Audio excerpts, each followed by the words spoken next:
So for number 40, we need to remember that x equals r cos theta and y equals r sine theta. So in the x slot, we replace with r cos. In the y slot, we substitute r sine.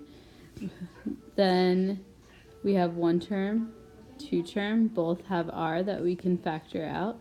So we're left with 5 cos theta plus 3 sine theta. We divide by that value to isolate r. And we have our equation.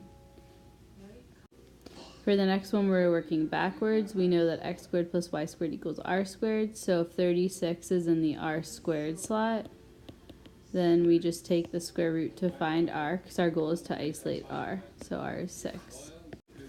Now for these last few problems, you can put them in your calculator. Just make sure that your mode is not on function anymore. You want to make sure you go polar enter, and then when you hit the y equals, just like you'd insert any equation, it should say r equals if it's in polar form.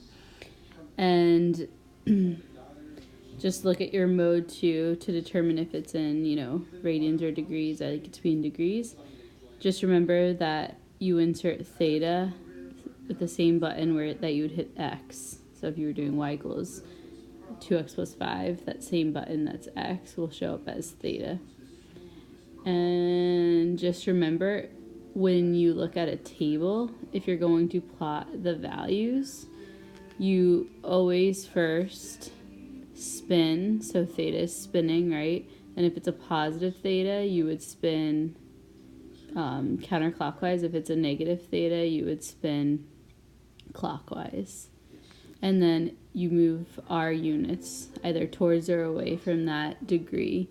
So remember, if it's a positive r, you head towards that theta that you stopped at. If it's a negative r, you head away from that theta spot.